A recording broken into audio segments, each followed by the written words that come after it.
3 bulan aku bertaruh nyawa di negeri orang, memeras keringat demi membangun istana impian. Tapi begitu kakiku menginjak teras rumah, bukan pelukan yang kuterima, melainkan siraman air kotor dan pintu yang terkunci rapat. Ibu mertuaku berteriak, "Kamu itu cuma orang asing, jangan harap bisa memiliki rumah ini." Inilah kisah pengkhianatan terbesar dalam hidupku. Bagaimana aku meratakan kembali istana itu dengan tanah? Simak sampai habis. Suasana kantor pusat di Jakarta Pusat masih sibuk meski jarum jam sudah menunjukkan pukul 7 malam. Handayani duduk tegak di kursi kebesarannya sebagai direktur utama sebuah perusahaan ekspor yang sedang berkembang pesat. Di depannya bertumpuk dokumen yang harus segera ditandatangani sebelum ia berangkat dinas ke luar negeri minggu depan. Handayani adalah gambaran wanita karir yang tangguh dan mandiri. Keberhasilannya saat ini tidak lepas dari masa lalu yang penuh perjuangan di sebuah desa terpencil.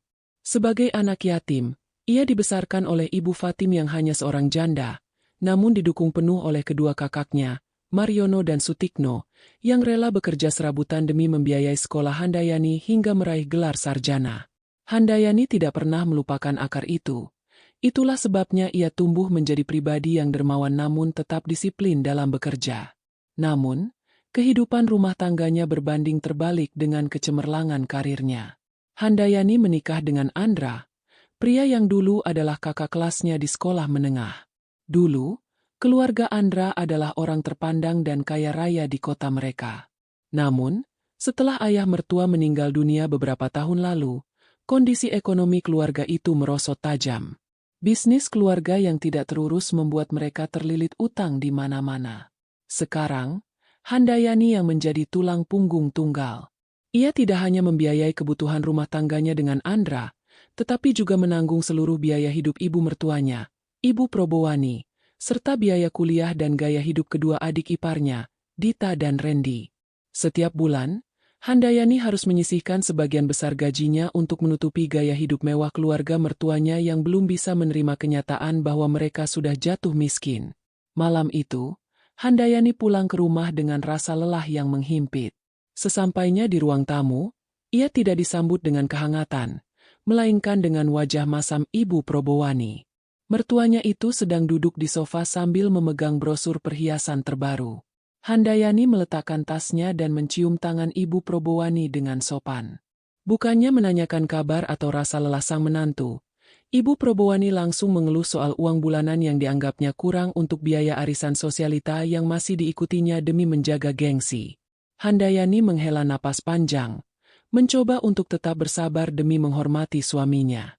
Ia menjelaskan bahwa banyak uang yang terserap untuk rencana pembangunan rumah mereka yang baru, namun penjelasan itu justru memancing kalimat tajam dari mertuanya. Ibu Probowani menaruh brosur itu dengan kasar di atas meja. Ia menatap Handayani dengan tatapan meremehkan yang seolah menembus harga diri menantunya itu. Ibu Probowani mengatakan bahwa Handayani seharusnya bersyukur bisa menikah dengan Andra dan masuk ke dalam silsilah keluarga mereka yang terhormat. Baginya, uang yang dikeluarkan Handayani untuk membiayai keluarga mertua hanyalah bentuk cicilan utang budi karena status Handayani yang hanya anak orang desa dan yatim. Kalimat itu terasa seperti sembilu yang menyayat hati Handayani. Ia teringat bagaimana perjuangan Ibu Fatim, Mariono, dan Sutikno di desa yang hidup sangat sederhana agar ia bisa sukses. Namun di rumah ini, kerja kerasnya hanya dianggap sebagai kewajiban seorang pelayan yang sedang menebus dosa asal-usulnya. Andra keluar dari kamar dengan pakaian santai, tanpa beban sedikit pun. Sejak perusahaan ayahnya bangkrut, Andra kehilangan semangat kerja dan lebih banyak menghabiskan waktu di rumah atau keluar dengan teman-temannya menggunakan uang pemberian Handayani. Alih-alih membela istrinya yang baru pulang kerja, Andra justru ikut mendesak Handayani agar segera memberikan uang tambahan untuk ibunya. Andra mengatakan bahwa sebagai manajer di perusahaan besar, uang beberapa juta rupiah seharusnya bukan masalah besar bagi Handayani. Ia bersikap seolah-olah Handayani adalah mesin cetak uang yang tidak bisa habis. Handayani hanya bisa terdiam, menatap suaminya dengan rasa kecewa yang semakin menumpuk. Pria yang dulu ia kagumi sebagai kakak kelas yang cerdas kini telah berubah 180 derajat menjadi sosok parasit yang egois. Keluarga mertua Handayani memang sangat pandai dalam memutarbalikkan fakta. Di depan kerabat luas, mereka selalu membanggakan Handayani sebagai menantu yang sukses. Namun di balik pintu rumah, Handayani selalu diposisikan sebagai orang asing yang harus selalu tunduk. Ibu Probowani selalu mengingatkan bahwa status sosial keluarga mereka jauh di atas keluarga Handayani di desa. Kebencian dan rasa sombong itu mendarah daging, meski secara finansial mereka sepenuhnya bergantung pada tangan dingin Handayani. Dita dan Randy pun setali tiga uang. Mereka tidak segan-segan meminta barang-barang bermerek kepada Handayani dengan dalih untuk keperluan pergaulan di kampus agar tidak memalukan nama keluarga besar Probowani. Handayani berjalan menuju dapur untuk mengambil minum. Ia menatap keluar jendela, ke arah lahan kosong yang terletak tepat di sebelah rumah mertuanya. Tanah itu luas dan masih asri, merupakan satu-satunya aset yang tersisa dari kejayaan masa lalu keluarga Andra. Di sanalah Handayani berencana membangun rumah impiannya sendiri, sebuah tempat di mana ia berharap bisa hidup mandiri bersama suaminya tanpa campur tangan mertua. Ia sudah mengumpulkan tabungan selama bertahun-tahun untuk mewujudkan hal itu. Namun, ia tidak menyadari bahwa setiap bata yang akan ia susun nanti bukan menjadi fondasi kebahagiaannya, melainkan menjadi awal dari pengkhianatan terbesar yang pernah ia alami dalam hidupnya. Sikap dingin Andra semakin menjadi-jadi malam itu. Saat mereka berada di kamar, Handayani mencoba membicarakan soal pembagian waktu jika rumah baru mereka nanti sudah berdiri. Ia ingin sekali mengajak Ibu Fatim tinggal bersama mereka sesekali agar ibunya bisa menikmati masa tua dengan nyaman. Namun, Andra langsung memotong pembicaraan itu dengan nada tinggi. Andra menegaskan bahwa rumah yang akan dibangun di atas tanah milik ayahnya itu adalah ranah kekuasaan keluarganya. Ia melarang keras Handayani membawa orang-orang desa ke rumah tersebut, karena dianggap akan merusak pemandangan dan kenyamanan Ibu Probowani. Handayani tertegun mendengarnya. Hatinya hancur menyadari bahwa suaminya sendiri tidak menghargai orang tua yang telah melahirkannya. Keesokan paginya, Handayani sudah siap untuk berangkat kerja kembali. Sebelum pergi, ia memberikan amplop berisi uang kepada Ibu Probowani untuk keperluan rumah tangga. Mertuanya menerima itu tanpa melihat wajah Handayani, seolah-olah itu adalah hal yang sudah sewajarnya ia terima setiap hari. Di dalam mobil menuju kantor, Handayani mengusap air matanya yang nyaris jatuh. Ia menguatkan hati bahwa semua ini ia lakukan demi mempertahankan rumah tangga yang sudah ia bangun. Ia berharap dengan membangun rumah di sebelah rumah mertua, suasana akan menjadi lebih baik karena mereka memiliki ruang privasi masing-masing. Ia belum tahu bahwa kebaikan hatinya sedang dimanfaatkan secara sistematis oleh orang-orang yang ia anggap keluarga. Di kantor, Handayani kembali fokus pada pekerjaannya sebagai direktur utama. Ia harus menyelesaikan kontrak besar dengan mitra dari luar negeri. Tugas ini sangat krusial karena akan menentukan posisi perusahaan di pasar internasional. Namun, pikirannya sesekali melayang pada desain rumah yang sudah ia buat bersama arsitek. Ia membayangkan setiap sudut rumah itu akan diisi dengan kenyamanan yang tidak pernah ia dapatkan di rumah mertuanya. Ia berkomitmen akan menggunakan material terbaik, meskipun itu berarti seluruh tabungannya akan terkuras habis. Handayani percaya bahwa investasi rumah adalah investasi kebahagiaan, tanpa menaruh kecurigaan sedikit pun pada status tanah yang secara hukum masih atas nama almarhum ayah mertuanya. Andra menelepon di siang hari, bukan untuk menanyakan makan siang istrinya, melainkan menanyakan apakah Handayani sudah mentransfer uang untuk kontraktor bangunan yang mulai bekerja hari ini. Handayani mengiyakan dan meminta Andra untuk memantau pengerjaannya dengan teliti. Andra berjanji akan mengawasi semuanya, meskipun sebenarnya ia hanya ingin memastikan bahwa bangunan itu berdiri sesuai dengan keinginannya, bukan keinginan Handayani. Handayani merasa sedikit lega karena merasa suaminya mulai menunjukkan kepedulian pada proyek mereka. Ia merasa kerja kerasnya selama ini mulai membuahkan hasil dalam bentuk bangunan fisik yang sebentar lagi akan rampung. Malam harinya, sebelum istirahat, Handayani memeriksa kembali jadwal keberangkatannya ke luar negeri yang tinggal beberapa hari lagi. Ia merasa ini adalah waktu yang tepat untuk bekerja lebih keras agar setelah pulang nanti, ia bisa langsung pindah ke rumah baru tersebut.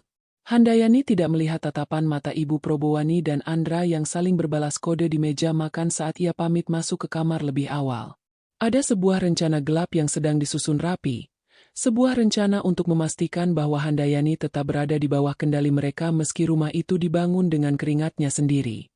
Handayani memejamkan mata dengan sejuta harapan, tanpa tahu badai besar sedang menantinya saat ia kembali nanti. Rencana pembangunan rumah akhirnya dimulai dengan langkah yang penuh semangat dari sisi Handayani. Awalnya, Handayani memiliki niat kuat untuk membeli rumah di sebuah kompleks perumahan yang sudah jadi atau setidaknya membeli tanah kafling yang memiliki legalitas jelas atas namanya sendiri. Ia ingin kemandirian penuh tanpa ada bayang-bayang masa lalu keluarga suaminya. Namun, ketika niat itu disampaikan di meja makan, Ibu Probowani tiba-tiba menaruh sendoknya dan mulai terisak. Mertuanya itu mengeluarkan jurus air mata, mengatakan bahwa jantungnya sering kumat dan ia tidak sanggup jika harus tinggal berjauhan dengan anak laki-laki satu-satunya.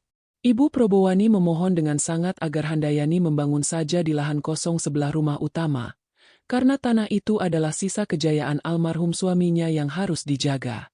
Andra pun ikut mendesak dengan nada yang sangat manis, sesuatu yang jarang ia lakukan.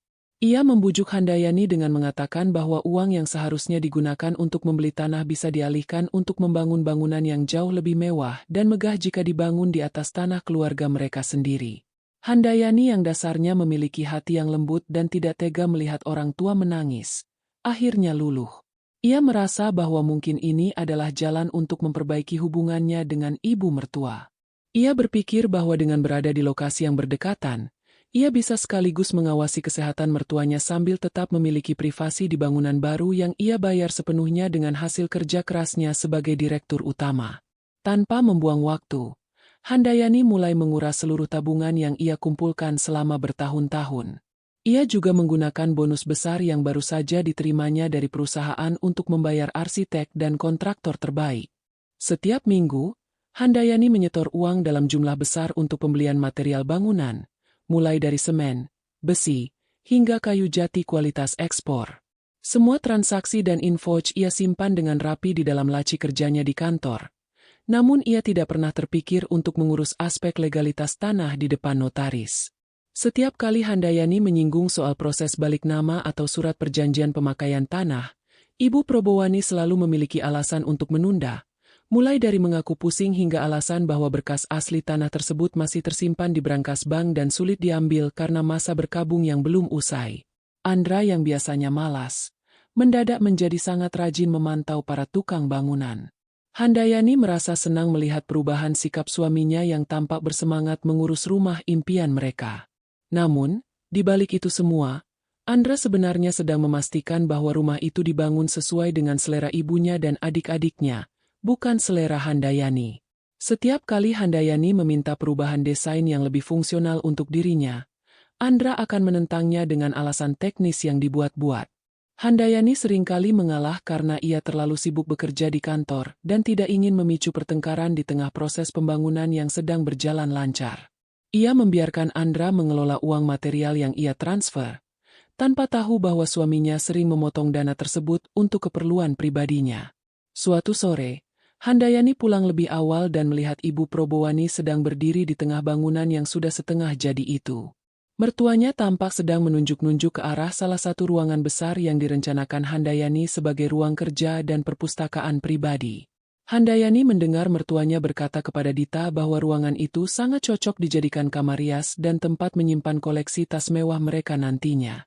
Handayani tertegun sejenak. Namun ia mencoba berprasangka baik bahwa mungkin mertuanya hanya sedang bercanda. Saat Handayani menyapa, wajah Ibu Probowani langsung berubah dingin dan ia segera masuk kembali ke rumah utama tanpa mengucapkan sepatah kata pun, seolah-olah kehadiran Handayani adalah sebuah gangguan di properti miliknya.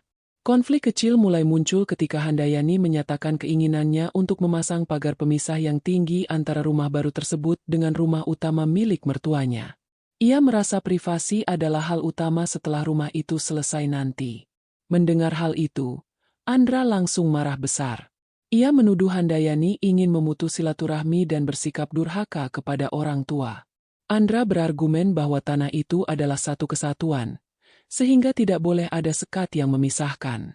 Tekanan mental ini terus dilakukan secara halus agar Handayani merasa bersalah atas setiap keinginan mandirinya. Handayani mulai merasa bahwa rumah yang ia bangun dengan uangnya sendiri mulai terasa seperti penjara yang sedang ia persiapkan untuk dirinya sendiri. Dita dan Randy pun mulai berani ikut campur dalam urusan interior. Mereka sering meminta Handayani untuk membelikan barang-barang rumah tangga yang sangat mahal, seperti televisi layar lebar terbaru dan sistem audio canggih, dengan alasan untuk mengisi rumah baru tersebut agar tidak memalukan jika teman-teman mereka datang berkunjung. Handayani yang saat itu sedang fokus mengejar target perusahaan, seringkali hanya mengiyakan permintaan mereka agar suasana rumah tetap tenang. Ia tidak menyadari bahwa keluarga mertuanya sudah mulai merasa memiliki setiap inci dari bangunan tersebut, bahkan sebelum cat dindingnya kering. Mereka melihat Handayani tak lebih dari seorang penyandang dana yang tidak punya hak suara atas aset yang berdiri di atas tanah keluarga Probowani. Di kantor, Handayani sempat bercerita sedikit kepada pengacaranya, Pak Bambang Sigit, mengenai pembangunan rumah tersebut. Pak Bambang Sigit yang sudah berpengalaman sudah memperingatkan Handayani untuk setidaknya membuat surat perjanjian di bawah tangan mengenai kepemilikan bangunan di atas tanah orang lain. Namun, Handayani lagi menunda saran itu karena ia merasa tidak enak hati jika harus bersikap terlalu formal dan kaku kepada keluarga suaminya sendiri. Ia percaya bahwa kejujuran dan kebaikan yang ia berikan akan dibalas dengan hal yang sama. Ia merasa bahwa Andra adalah suaminya, dan tidak mungkin seorang suami akan tega mengkhianati istri yang telah menyelamatkan ekonomi keluarganya dari kehancuran total. Pembangunan rumah itu berjalan sangat cepat karena Handayani tidak pernah telat dalam melakukan pembayaran. Ia bahkan sering memberikan bonus kepada para tukang agar pengerjaan bisa dipercepat sebelum ia berangkat dinas luar negeri. Setiap kali ia melihat progres bangunan yang semakin indah, ia merasa lelahnya hilang. Ia membayangkan betapa bahagianya nanti ia bisa menjemput Ibu Fatim di desa dan menunjukkan bahwa anak bungsunya telah berhasil memiliki rumah yang megah. Handayani tidak pernah menceritakan kepada keluarganya di desa mengenai perlakuan kasar mertuanya, karena ia tidak ingin membebani pikiran Ibu Fatim yang sudah tua. Ia ingin keluarganya hanya tahu bahwa ia hidup bahagia dan berkecukupan. Mendekati waktu keberangkatannya ke luar negeri, rumah tersebut sudah memasuki tahap finishing. Cat dinding sudah selesai, lantai granit sudah terpasang dengan rapi, dan beberapa furnitur besar sudah mulai masuk. Handayani merasa sangat bangga dengan hasil jerih payahnya. Namun, ada sesuatu yang mengganjal di hatinya ketika ia melihat Ibu Probowani sudah mulai memindahkan beberapa barang antiknya ke gudang rumah baru tersebut tanpa izin. Ketika ditanya, Ibu Probowani hanya menjawab singkat bahwa ia hanya sedang merapikan rumah lamanya dan ingin menitipkan barang sebentar di bangunan sebelah yang masih kosong. Handayani hanya bisa menghela napas, mencoba memaklumi tingkah laku mertuanya yang selalu merasa berkuasa. Di malam terakhir sebelum keberangkatannya, Handayani menyerahkan sebuah kartu ATM cadangan kepada Andra. Ia berpesan agar uang di dalamnya digunakan hanya untuk membayar sisa pelunasan kontraktor dan biaya pembersihan rumah. Andra menerima kartu itu dengan tangan gemetar yang ia sembunyikan di bawah meja. Ada kilat aneh di matanya yang tidak ditangkap oleh Handayani yang sedang sibuk menyiapkan koper. Andra berjanji bahwa saat Handayani pulang nanti, rumah itu akan siap huni dan mereka akan merayakan syukuran kecil-kecilan. Kalimat manis itu menjadi pengantar tidur Handayani, tanpa ia sadari bahwa itu adalah janji palsu terakhir yang diucapkan suaminya sebelum ia benar-benar menunjukkan wajah aslinya. Handayani berangkat menuju bandara diantar oleh Andra dengan penuh perhatian. Di sepanjang jalan, Andra terus meyakinkan Handayani agar fokus pada pekerjaannya sebagai direktur utama di luar negeri dan tidak perlu mengkhawatirkan urusan rumah. Sesampainya di terminal keberangkatan, mereka berpelukan, dan Handayani menitipkan salam untuk Ibu Probowani. Begitu Handayani melangkah masuk ke dalam area imigrasi dan hilang dari pandangan, raut wajah Andra langsung berubah. Ia mengeluarkan ponselnya dan mengirim pesan singkat kepada ibunya, mengabarkan bahwa penghalang utama rencana mereka sudah pergi. Langkah kaki Andra menjauh dari bandara bukan dengan rasa rindu, melainkan dengan ambisi untuk segera menguasai apa yang bukan miliknya. 3 bulan tugas di luar negeri terasa sangat berat bagi Handayani. Meskipun ia sukses menjalankan perannya sebagai direktur utama dan mengamankan kontrak-kontrak besar bagi perusahaannya, batinnya seringkali merasa kesepian dan cemas. Jarak ribuan kilometer seharusnya membuat rindu makin membara, namun yang dirasakan Handayani justru keganjilan. Di bulan pertama, Andra masih rajin menghubunginya, meski ujung-ujungnya selalu berakhir dengan permintaan uang tambahan untuk biaya-biaya rumah yang katanya membengkak secara mendadak. Namun, memasuki bulan kedua dan ketiga, Andra mulai sulit dihubungi. Pesan singkat Handayani seringkali hanya dibaca tanpa dibalas, dan panggilan teleponnya sering dialihkan dengan alasan sibuk mengawasi tukang atau sedang beristirahat. Handayani mencoba berpikiran positif bahwa suaminya mungkin memang sedang kelelahan karena harus mengurus detail akhir pembangunan rumah mereka. Namun, informasi yang ia dapatkan dari beberapa rekan di tanah air mulai mengusik ketenangannya. Seorang teman lama sempat bercerita bahwa ia melihat Andra sering keluar masuk klub malam dan makan di restoran mewah bersama teman-temannya menggunakan mobil baru. Handayani merasa aneh, karena seingatnya ia tidak pernah memberikan uang untuk membeli mobil. Setiap kali Handayani mencoba mengonfirmasi hal ini lewat telepon, Andra justru akan balik marah dengan nada yang sangat tinggi. Andra menuduh Handayani sedang memata-matai suaminya sendiri dan menganggap Handayani menjadi sombong karena jabatannya yang tinggi. Perubahan sikap Andra ini sangat melukai hati Handayani. Ia teringat masa-masa mereka baru menikah, di mana Andra masih memiliki sisa-sisa kewibawaan sebagai anak mantan orang kaya. Dulu, meski ekonomi keluarganya mulai goyah, Andra masih menunjukkan rasa hormat dan kasih sayang. Namun kini, setelah Handayani sepenuhnya menanggung beban hidup keluarga Probowani, Andra justru terlihat seperti orang yang kehilangan harga diri sekaligus kewarasan. Ia tidak lagi segan-segan menghina Handayani melalui pesan suara, menyebut istrinya sebagai wanita yang gila kerja dan tidak becus melayani suami. Kata-kata kasar mulai sering terlontar, membuat Handayani sering menangis sendirian di kamar hotelnya setelah seharian bekerja keras menghadapi klien. Suatu malam, Handayani berhasil menghubungi nomor rumah mertuanya. Yang mengangkat adalah Dita. Bukannya menyapa dengan sopan, Dita justru terdengar ketus. Saat Handayani menanyakan perkembangan interior rumah, Dita menjawab dengan nada mengejek bahwa rumah itu sudah jauh lebih bagus dari yang dibayangkan Handayani karena kini ditangani oleh selera berkelas keluarga Probowani. Dita juga dengan berani mengatakan bahwa Handayani tidak perlu terlalu banyak mengatur dari jauh, karena rumah itu berdiri di atas tanah leluhur mereka. Handayani merasa ada yang tidak beres dengan cara bicara adik iparnya itu. Seolah-olah mereka sedang merayakan kemenangan atas sesuatu yang belum ia ketahui. Kecurigaan Handayani semakin menguat saat ia memeriksa mutasi rekening dari kartu ATM cadangan yang ia berikan kepada Andra. Ia terkejut melihat penarikan tunai yang sangat besar dan berulang kali di luar biaya pelunasan kontraktor. Ada transaksi di toko perhiasan ternama, butik pakaian mewah, hingga tagihan hotel berbintang. Handayani segera menghubungi Andra untuk meminta penjelasan. Namun, alih-alih menjelaskan, Andra justru berteriak di telepon bahwa ia berhak menggunakan uang itu sebagai upah, karena telah bersusah payah menjaga rumah dan mengurus ibunya selama Handayani bersenang-senang di luar negeri. Andra menyebut Handayani sebagai istri yang perhitungan dan kikir, meski kenyataannya hampir seluruh harta Handayani telah habis untuk keluarga itu. Sifat Andra benar-benar berubah 180 derajat. Ia yang dulu dikenal sebagai pria yang tenang, kini menjadi sangat temperamental dan penuh kebencian.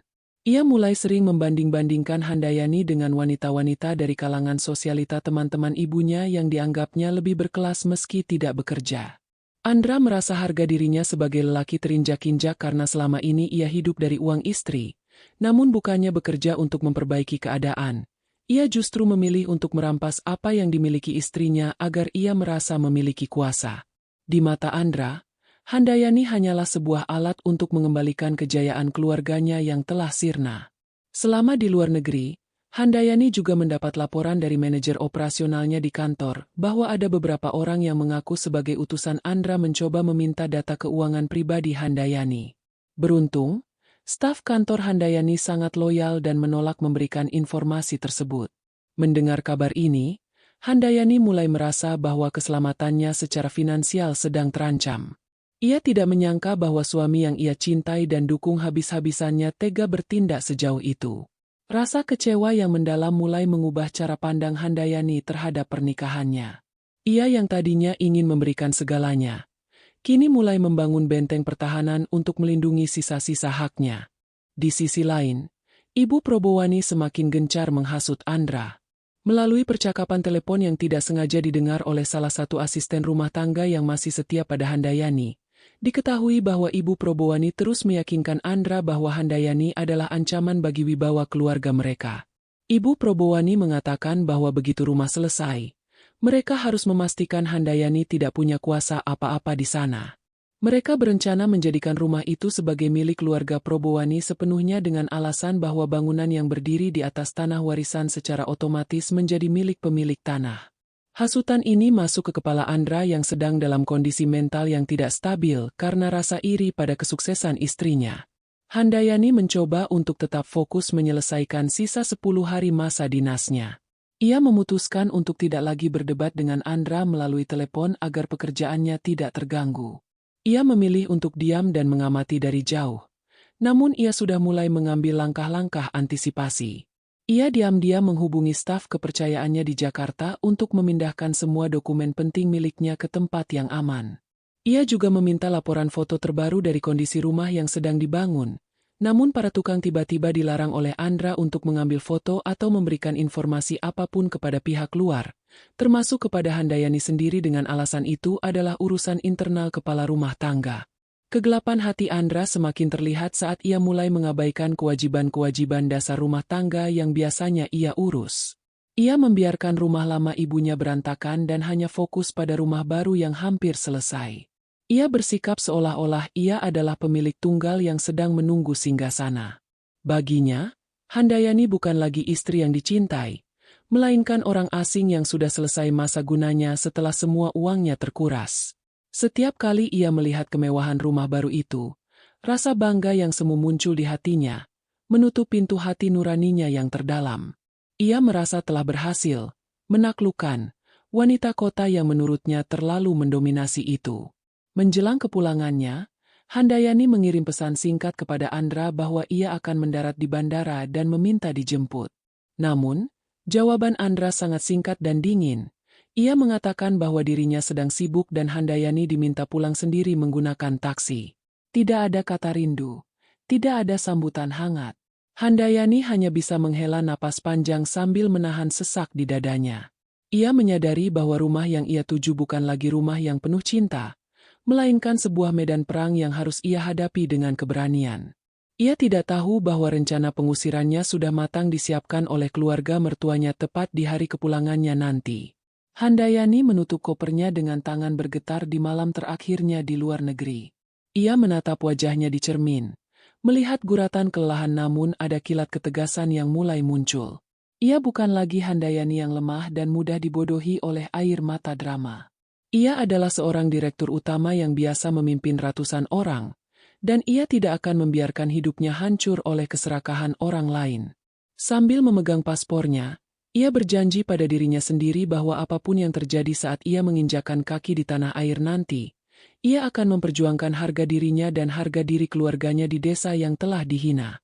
Masa depannya kini bergantung pada keberaniannya menghadapi pengkhianatan yang paling menyakitkan dari orang terdekatnya.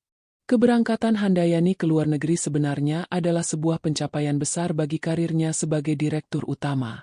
Kontrak kerjasama dengan perusahaan internasional di Eropa ini akan melambungkan nama perusahaannya ke level global. Namun, di sisi lain, tugas ini menjadi pintu masuk bagi bencana dalam kehidupan pribadinya.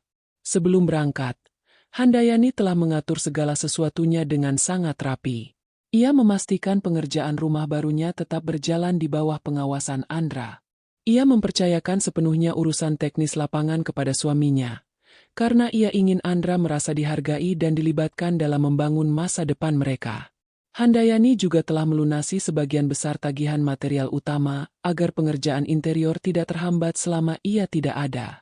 Sesaat sebelum menuju bandara, Handayani memberikan sebuah buku catatan kecil kepada Andra yang berisi daftar kontak kontraktor, toko furnitur, dan manajer proyek yang bekerja di rumah tersebut.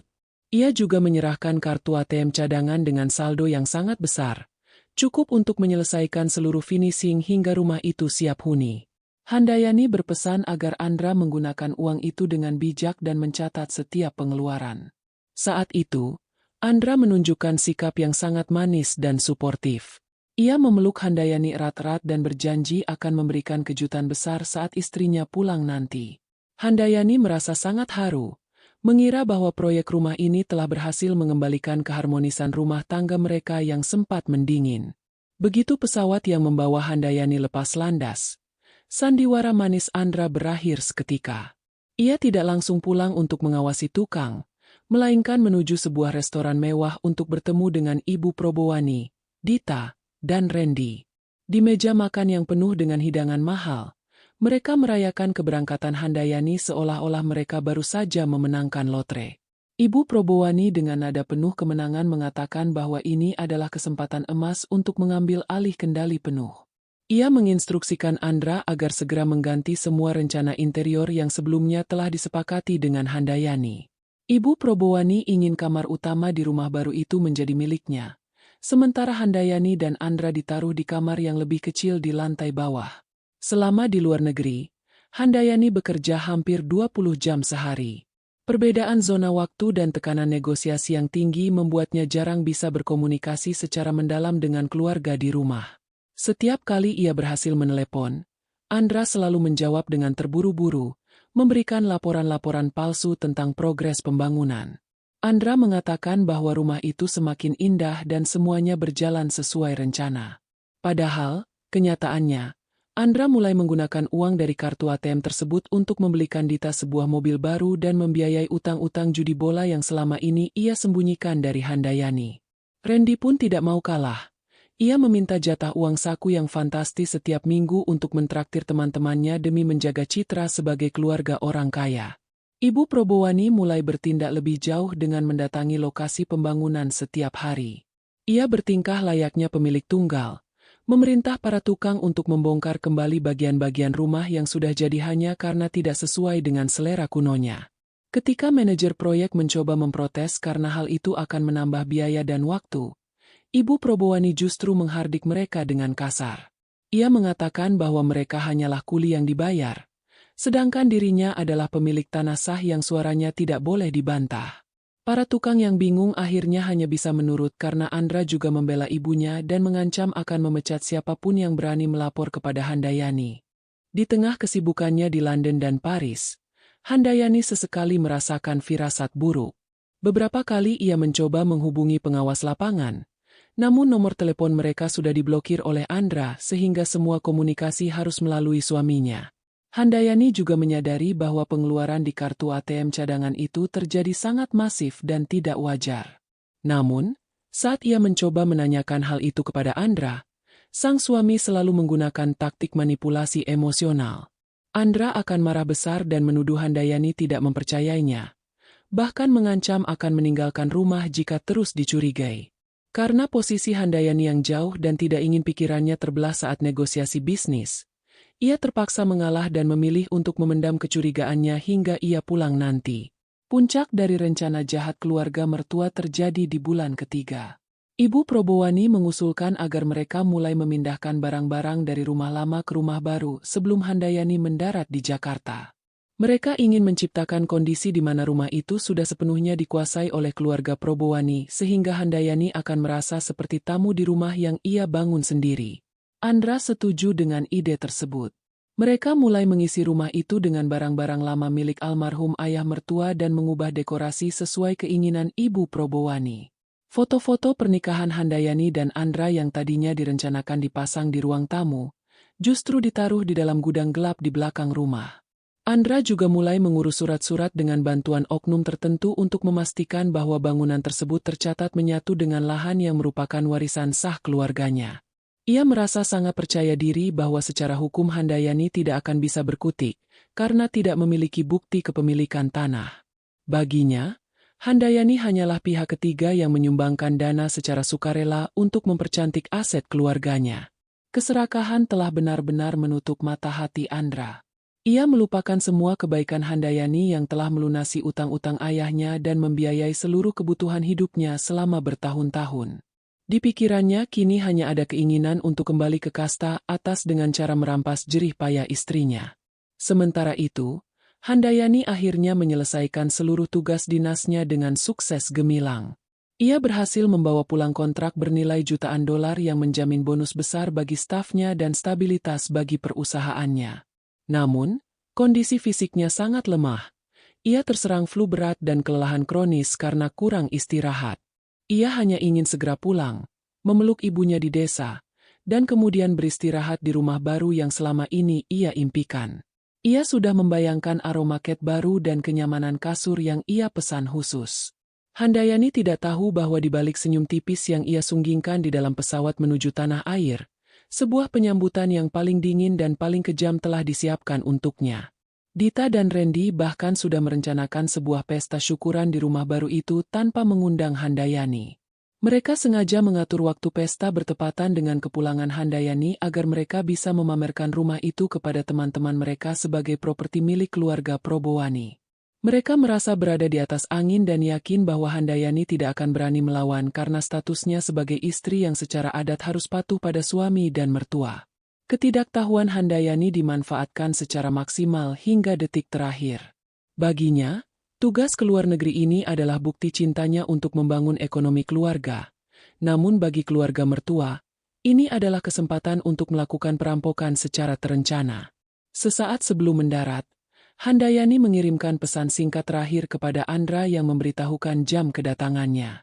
Andra hanya membalas dengan jempol singkat, tanpa kata-kata manis seperti biasanya. Handayani merasakan getaran aneh di hatinya, namun ia menganggap itu hanya karena ia terlalu lelah.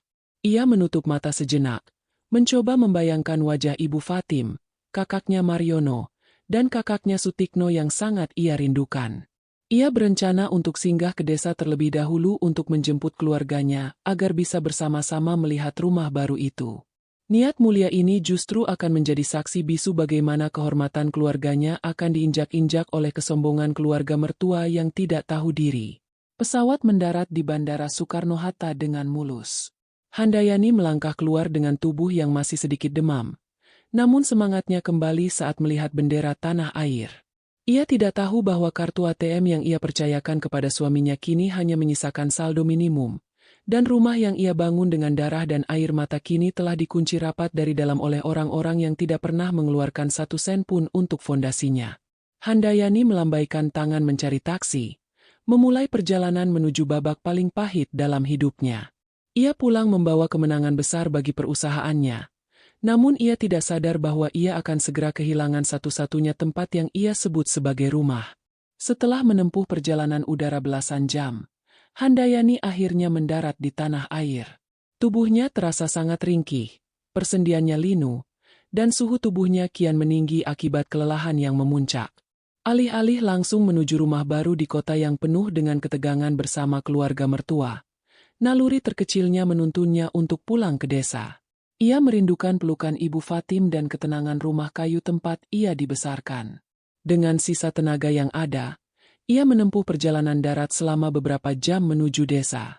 Sesampainya di sana, tangis Ibu Fatim pecah melihat anak bungsunya pulang dalam keadaan pucat pasi dan hampir pingsan di ambang pintu. Mariono dan Sutikno dengan sigap membopong adik kesayangan mereka masuk ke dalam rumah.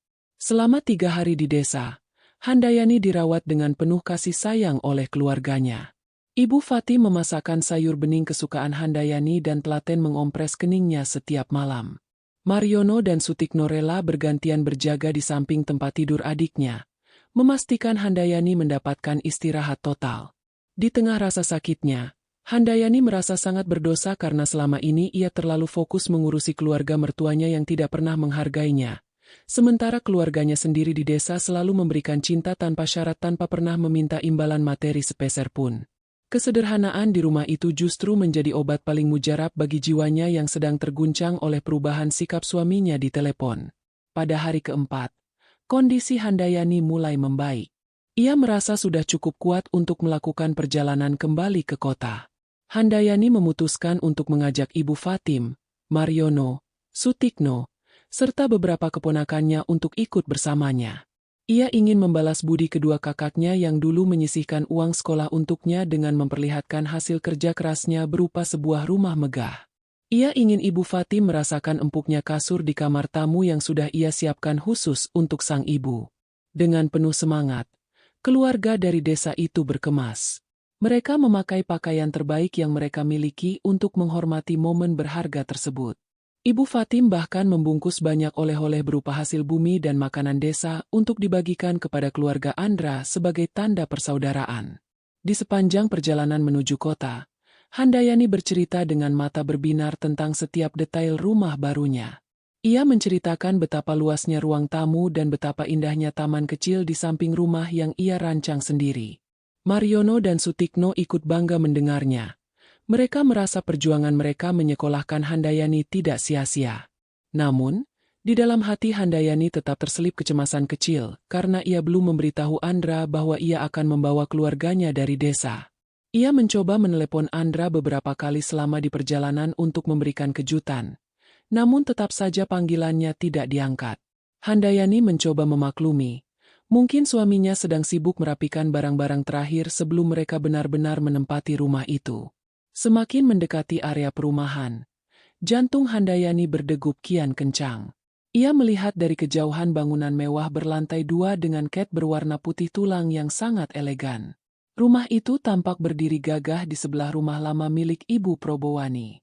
Dari luar, terlihat beberapa mobil terparkir di halaman yang seharusnya menjadi area privasinya. Handayani merasa ada yang aneh, namun ia berusaha menepis pikiran negatifnya di depan ibu dan kakak-kakaknya. Ia ingin kunjungan ini menjadi momen kebahagiaan bagi Ibu Fatim yang belum pernah menginjakan kaki di rumah semewah itu. Ia menghentikan mobil tepat di depan pagar besi hitam yang menjulang tinggi, yang ia ingat betul biayanya mencapai puluhan juta rupiah. Handayani turun dari mobil diikuti oleh keluarganya. Ia melihat ada keramaian di dalam teras rumah barunya. Suara tawa keras terdengar dari dalam, suara yang sangat ia kenal sebagai suara Dita dan teman-teman sosialitanya.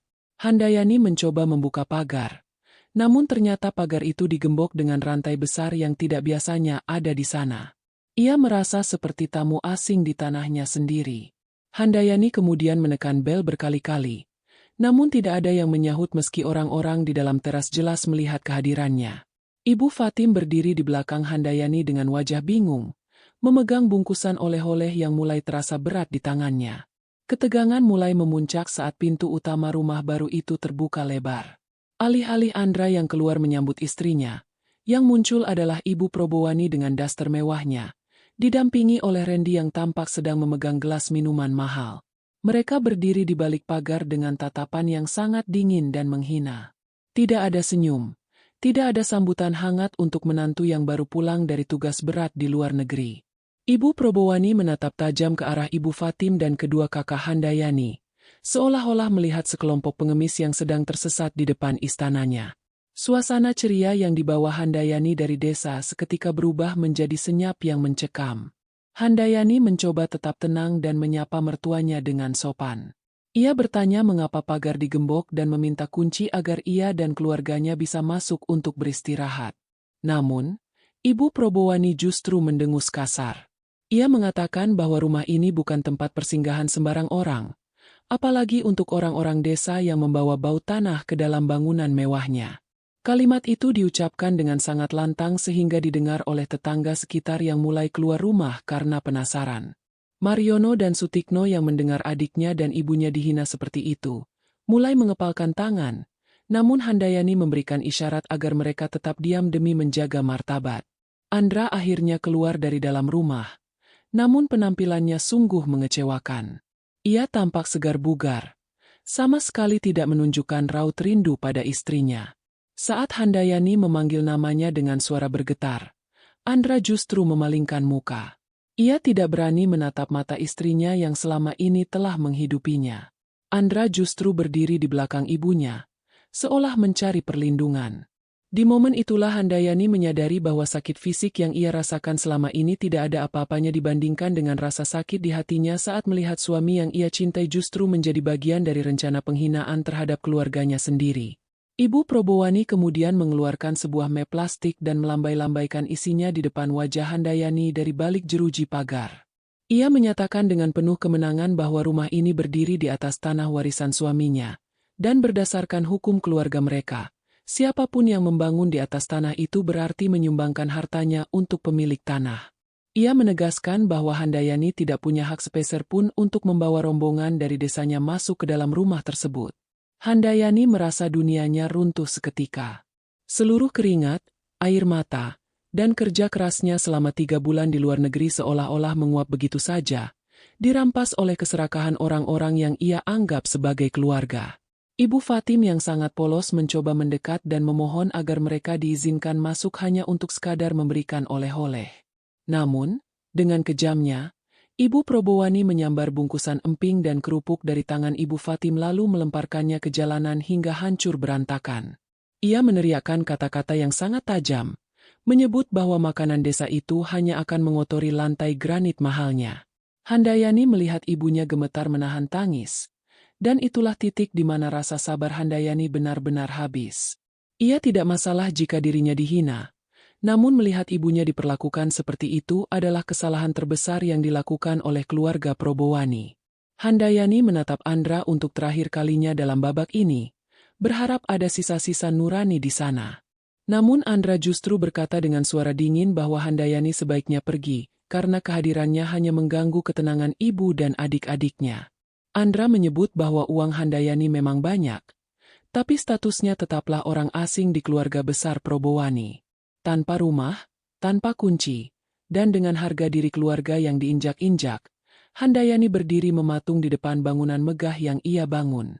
Ia berjanji dalam hati, di depan puing-puing oleh-oleh ibunya yang berserakan, bahwa ia akan membalas setiap tetes air mata ibunya dengan cara yang paling telak yang pernah mereka bayangkan. Keheningan yang mencekam menyelimuti halaman rumah baru itu setelah suara benturan bungkusan oleh-oleh yang jatuh ke aspal mereda. Handayani berdiri mematung, menatap butiran emping desa yang hancur berantakan di bawah kakinya, persis seperti hatinya yang remuk saat itu juga. Di seberang pagar, Ibu Probowani berdiri dengan dagu terangkat, sementara Dita dan beberapa temannya di teras justru menertawakan pemandangan itu seolah-olah sedang menonton pertunjukan komedi murahan. Handayani melirik ke arah Ibu Fatim yang tertunduk lesu dengan bahu yang bergetar. Ibunya yang rela bangun sepertiga malam untuk menyiapkan buah tangan itu kini harus menerima penghinaan yang paling menyakitkan di hari tua. Sutikno, kakak kedua Handayani yang dikenal pendiam, melangkah maju dengan wajah memerah menahan amarah.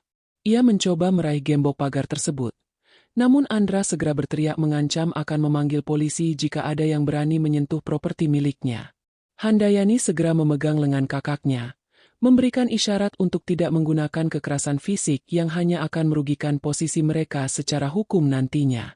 Handayani menatap tajam ke arah suaminya, mencari sisa-sisa pria yang dulu berjanji akan menjaganya di depan penghulu. Namun yang ia temukan hanyalah sosok pengecut yang bersembunyi di balik ketiak ibunya, menikmati kekuasaan semu dari harta yang bukan miliknya. Perkataan tajam kembali terlontar dari mulut Ibu Probowani yang mengklaim bahwa rumah itu kini sudah menjadi hak milik keluarga Probowani seutuhnya. Ia dengan lantang mengatakan di depan para tetangga yang mulai berkumpul di depan rumah masing-masing bahwa Handayani adalah menantu yang tidak tahu diri, karena mencoba membawa gerombolan orang desa untuk menguasai rumah warisan. Ia memutarbalikkan fakta dengan menyebut bahwa pembangunan rumah itu adalah bentuk kompensasi karena selama ini Handayani sudah banyak menumpang di rumah lamanya yang terhormat. Mendengar fitnah keji itu, Handayani merasa kepalanya berdenyut hebat. Penyakit flu yang belum sembuh total kini beradu dengan emosi yang meluap-luap. Handayani mencoba bicara dengan nada serendah mungkin namun tegas. Ia mengingatkan Andra tentang setiap rupiah yang ia kirimkan dari luar negeri, tentang tagihan semen, baja, dan interior yang semuanya keluar dari rekening pribadinya sebagai direktur utama. Ia menanyakan di mana nurani suaminya yang tega membiarkan istrinya terlunta-lunta di depan rumahnya sendiri setelah menempuh perjalanan ribuan kilometer. Namun, Andra justru menjawab dengan ketus bahwa semua bukti transfer itu tidak ada artinya di mata hukum dibandingkan dengan kepemilikan sertifikat tanah. Andra bahkan menghina profesi Handayani dengan menyebut bahwa jabatan manajer atau direktur tidak ada artinya jika tidak memiliki darah biru seperti keluarganya. Keponakan-keponakan Handayani yang masih kecil mulai menangis karena takut melihat situasi yang memanas. Mariono, kakak tertua Handayani, akhirnya angkat bicara dengan suara berat yang penuh wibawa. Ia mengatakan bahwa mereka tidak butuh rumah mewah itu jika harus mengemis pada orang-orang yang tidak memiliki adab. Ia mengajak Ibu Fatim dan Handayani untuk segera pergi dari tempat terkutuk itu. Namun, Handayani menahan langkah mereka sejenak. Ia berjalan mendekati pagar, menatap langsung ke mata Ibu Probowani. Handayani tidak menangis, melainkan tersenyum tipis yang membuat mertuanya itu mendadak merasa tidak nyaman. Ia mengatakan bahwa ia akan pergi sekarang, tapi ia memperingatkan bahwa setiap inci dari bangunan itu adalah haknya yang akan ia ambil kembali dengan cara yang paling menyakitkan. Ibu Probowani justru membalas dengan tawa mengejek. Ia menantang Handayani untuk menuntutnya, yakin bahwa kekuasaan nama besar keluarga Probowani di lingkungan tersebut dan kepemilikan tanah akan memenangkan mereka. Dita bahkan dengan berani melemparkan kunci rumah lama milik Handayani yang sudah tidak berlaku ke arah jalanan, menyuruh Handayani untuk mencari kontrakan yang cocok untuk orang-orang desa seperti mereka. Teman-teman Dita ikut bersorak, menambah luka di hati keluarga Handayani. Di tengah cemoohan itu, Handayani memungut kunci tersebut dengan tenang, bukan karena ia butuh, tapi sebagai simbol bahwa hubungan batinnya dengan keluarga itu telah resmi ia putus hari ini. Keluarga Handayani akhirnya berbalik menuju mobil. Tetangga sekitar yang melihat kejadian itu mulai berbisik-bisik. Ada yang merasa kasihan melihat Ibu Fatim yang berjalan gontai. Namun ada juga yang terhasut oleh ucapan Ibu Probowani. Pak Tatang, tokoh masyarakat setempat yang kebetulan lewat, mencoba menengahi. Namun Ibu Probowani justru mengusirnya dengan kasar, mengatakan bahwa ini adalah urusan internal keluarga bangsawan yang tidak boleh dicampuri oleh orang biasa. Pak Tatang hanya bisa menggelengkan kepala melihat kesombongan yang tidak berdasar itu, sambil memberikan tatapan simpatik kepada Handayani. Di dalam mobil, suasana sangat hening. Ibu Fatim menggenggam tangan Handayani dengan erat tanpa mengucapkan sepatah kata pun. Handayani tahu bahwa ibunya sedang menahan kepedihan yang luar biasa demi menguatkan hatinya. Mariono yang menyetir mobil terus menatap spion, memastikan adiknya tidak tumbang karena tekanan mental ini. Handayani mengambil ponselnya. Ia tidak menghubungi Andra lagi. Ia mencari satu nama di daftar kontaknya, Pak Bambang Sigit, pengacara kepercayaannya. Ia mengirimkan pesan singkat berisi alamat rumah tersebut dan meminta Pak Bambang untuk segera menyiapkan seluruh dokumen audit keuangan pembangunan rumah selama 3 bulan terakhir. Satu hal yang tidak disadari oleh keluarga Probowani adalah bahwa Handayani bukan hanya seorang wanita yang bekerja keras, tapi ia adalah seorang pengatur strategi yang ulung di dunia bisnis. Ia sudah menduga potensi pengkhianatan ini sejak Andra mulai sulit dihubungi. Itulah sebabnya ia menyimpan setiap bukti percakapan dan rekaman suara saat Ibu Probowani membujuknya membangun di tanah tersebut dengan janji akan segera diurus surat-suratnya. Handayani juga memiliki data lengkap bahwa seluruh biaya hidup keluarga mertuanya, termasuk utang-utang Andra, selama setahun terakhir dibayar menggunakan dana perusahaan yang bersifat pinjaman atas nama pribadinya. Mobil itu terus melaju menjauh dari bangunan megah yang kini tampak seperti monumen keserakahan bagi Handayani. Ia menatap ke jendela, melihat lampu-lampu kota yang mulai menyala satu persatu. Ia memutuskan untuk membawa keluarganya ke sebuah hotel berbintang yang dikelola oleh rekan bisnisnya agar mereka bisa beristirahat dengan layak dan mendapatkan penghormatan yang seharusnya. Ia bersumpah dalam hati bahwa esok hari, ia tidak akan lagi menjadi Handayani yang mengemis cinta, melainkan Handayani yang akan meruntuhkan kesombongan keluarga Probowani hingga ke akar-akarnya. Pintu rumah itu memang tertutup rapat hari ini, namun ia akan memastikan bahwa keluarga mertuanya lah yang nantinya akan memohon agar pintu itu dibuka kembali saat mereka tidak punya tempat tinggal lagi. Malam itu di hotel, Handayani baru benar-benar menangis di pelukan Ibu Fatim saat kakak-kakaknya sudah tertidur. Ia menangis bukan karena kehilangan rumah atau uangnya, tapi karena ia merasa gagal menjaga kehormatan ibunya di depan orang-orang yang ia bela selama ini. Namun, Ibu Fatim mengusap rambutnya dan berkata bahwa rumah yang sebenarnya adalah tempat di mana kasih sayang ada, bukan di bangunan mewah yang penghuninya berhati busuk. Kata-kata itu menjadi kekuatan baru bagi Handayani. Ia menghapus air matanya, membuka laptop, dan mulai menyusun daftar dosa-dosa finansial keluarga Probowani yang akan ia jadikan senjata di pengadilan. Keesokan paginya, Handayani bangun dengan kondisi tubuh yang jauh lebih segar. Demamnya hilang, digantikan oleh tekad yang membara. Ia memesan sarapan terbaik untuk ibu dan kakak-kakaknya, memastikan mereka merasa dihargai setelah kejadian kemarin. Sementara itu, di rumah baru, keluarga Probowani mungkin sedang merayakan kemenangan mereka dengan memakan sisa makanan pesta kemarin, tanpa menyadari bahwa sebuah mesin penghancur legal sedang mulai bergerak menuju arah mereka. Handayani sudah siap untuk bertarung, dan kali ini ia tidak akan memberikan ampun sedikit pun bagi siapapun yang telah berani menyakiti ibunya. Pagi itu, mentari yang menyelinap di sela tirai hotel tidak mampu menghangatkan suasana hati keluarga Handayani. Di ruang makan hotel, Ibu Fatim hanya mengaduk-aduk bubur di depannya tanpa selera. Tatapannya kosong. Berkali-kali ia menghela napas panjang yang syarat akan beban batin. Mariono dan Sutikno duduk di samping ibunya dengan wajah yang kaku.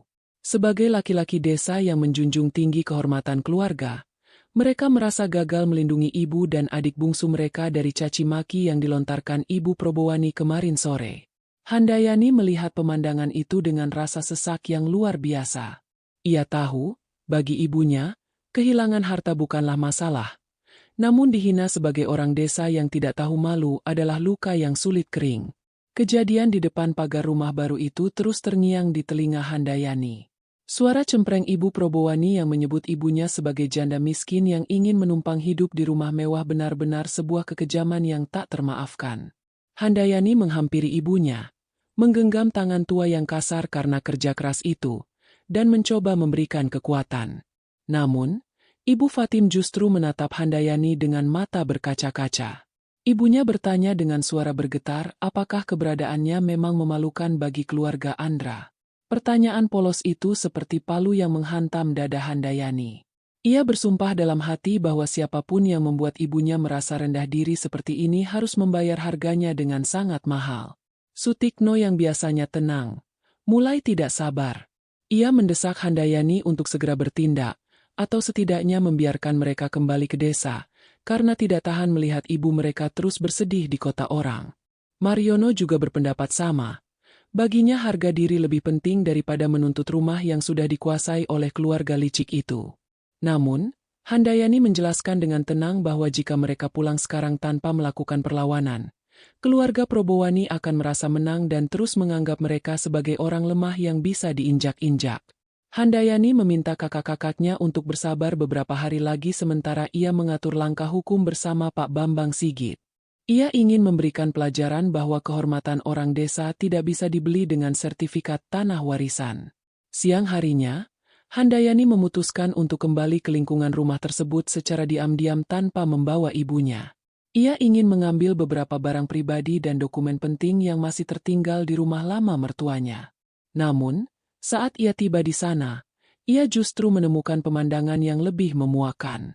Foto-foto pernikahannya dengan Andra, termasuk foto besar yang menampakkan wajah Ibu Fatim mengenakan kebaya desa yang sederhana, telah dikeluarkan dari bingkainya dan dibuang ke tempat sampah di pinggir jalan. Beberapa pasang sepatu kerja Handayani dan pakaian desanya juga berserakan di tanah, kotor terkena debu dan bekas injakan kaki. Dita keluar dari rumah sambil membawa kantong plastik besar berisi barang-barang milik Handayani lainnya. Dengan gaya sombong, ia melemparkan kantong itu ke hadapan Handayani yang sedang berdiri di pinggir jalan. Dita tertawa mengejek, mengatakan bahwa barang-barang murahan milik Handayani hanya merusak estetika rumah baru mereka yang kini sudah diatur ulang oleh desainer interior pilihan ibunya.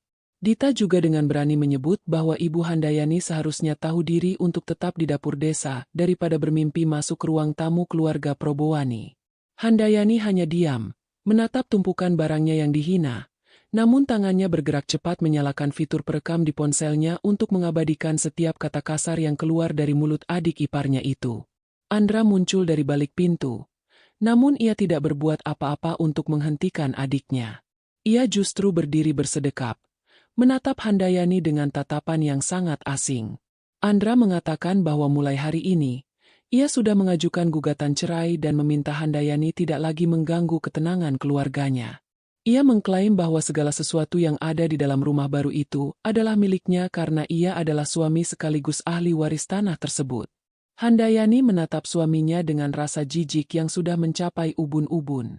Pria yang dulu ia cintai kini tak lebih dari seorang perampok yang berlindung di balik status pernikahan. Handayani hanya membalas dengan satu kalimat pendek bahwa ia akan memastikan Andra menyesali setiap detik dari kesombongannya hari ini. Kabar mengenai penghinaan terhadap keluarga Handayani mulai menyebar di lingkungan tersebut. Beberapa tetangga yang dulu sering dibantu oleh Handayani saat mereka kesulitan biaya pengobatan atau sekolah anak, mulai merasa iba. Namun, mereka juga takut pada pengaruh Ibu Probowani yang dikenal galak dan sombong. Pak Tatang, sebagai tokoh masyarakat, mencoba mendatangi keluarga Probowani untuk menasihati agar masalah ini diselesaikan secara kekeluargaan. Namun, ia justru diusir dan dicaci maki oleh Ibu Probowani dengan sebutan ikut campur urusan orang kaya. Penolakan kasar itu justru menguntungkan Handayani, karena kini opini publik di lingkungan tersebut mulai berbalik membenci keluarga mertuanya. Malam itu, Handayani kembali ke hotel dengan membawa kantong plastik berisi sisa barang-barangnya yang dibuang. Ia tidak memperlihatkan itu kepada ibunya agar tidak menambah luka. Ia menyendiri di kamar, menatap foto ibunya yang sudah robek dan kotor. Air mata Handayani jatuh juga. Ia menangis karena merasa telah menarik ibunya ke dalam pusaran penderitaan ini. Namun, tangis itu tidak berlangsung lama. Ia segera menghapusnya dan membuka komunikasi dengan Pak Bambang Sigit melalui panggilan video. Pak Bambang menginformasikan bahwa ia telah menemukan celah hukum yang sangat kuat mengenai penggelapan dana perusahaan yang digunakan Andra untuk keperluan pribadi serta status bangunan yang bisa digugat secara terpisah dari tanahnya. Di sisi lain, keluarga Probowani sedang menikmati makan malam mewah di dalam rumah baru menggunakan uang sisa di kartu ATM Handayani yang mereka kuasai. Mereka tertawa lepas, merencanakan pesta besar untuk merayakan kemenangan mereka atas menantu desa itu. Ibu Probowani sudah mulai memilih-milih kamar mana yang akan dijadikan ruang spa pribadinya. Sementara Randy meminta izin untuk merenovasi garasi agar muat untuk mobil sport yang ia impikan. Mereka merasa sangat aman di atas penderitaan orang lain, tanpa menyadari bahwa setiap rupiah yang mereka habiskan malam itu sedang dicatat secara sistematis sebagai barang bukti tindak pidana oleh tim audit Handayani. Ibu Fatim yang terbangun tengah malam melihat cahaya lampu dari kamar Handayani yang masih menyala. Ia masuk perlahan dan melihat anaknya sedang bekerja keras dengan tumpukan berkas. Ibu Fatim hanya mengusap punggung Handayani dan berbisik agar anaknya tidak terlalu memaksakan diri.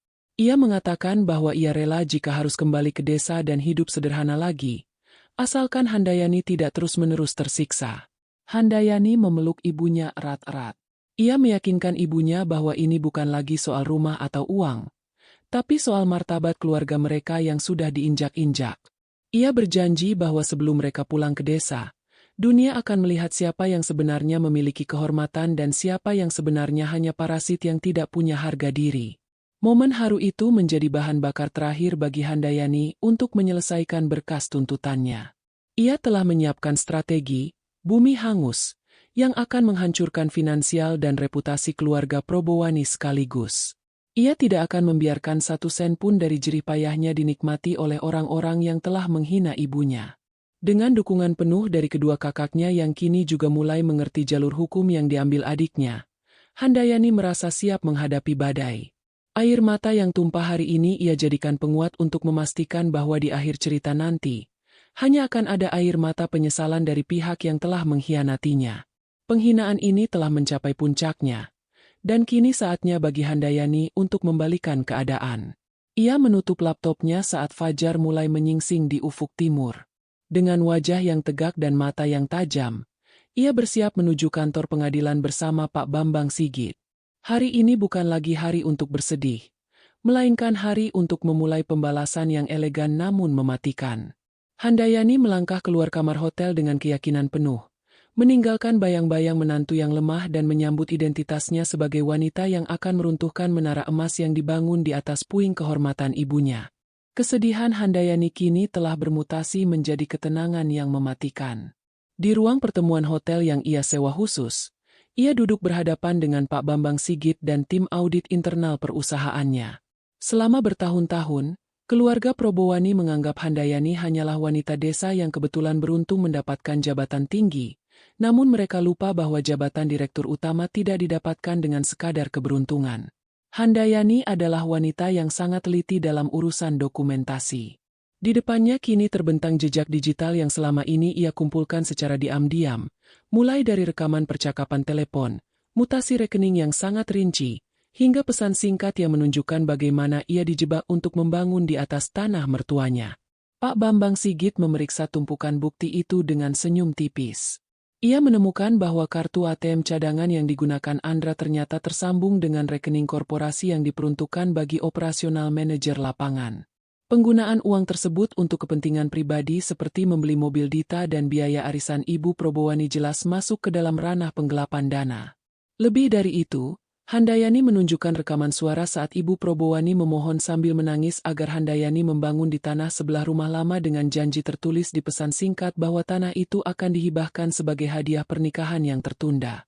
Bukti ini sangat kuat untuk mematahkan klaim bahwa pembangunan itu dilakukan secara sukarela tanpa kompensasi kepemilikan.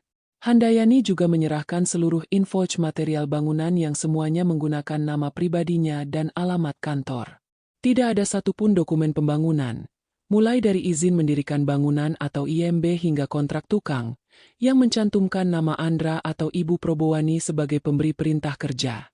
Di mata hukum konstruksi, bangunan tersebut adalah aset milik Handayani yang berdiri di atas lahan pihak lain, karena adanya unsur tipu muslihat. Handayani meminta Pak Bambang Sigit untuk tidak hanya menuntut pengembalian aset, tetapi juga melaporkan Andra atas dugaan pencurian dalam keluarga dan penggelapan dana perusahaan yang bisa berujung pada hukuman penjara. Sementara itu, di rumah mewah yang baru saja mereka rampas, keluarga Probowani sedang merasa di atas angin.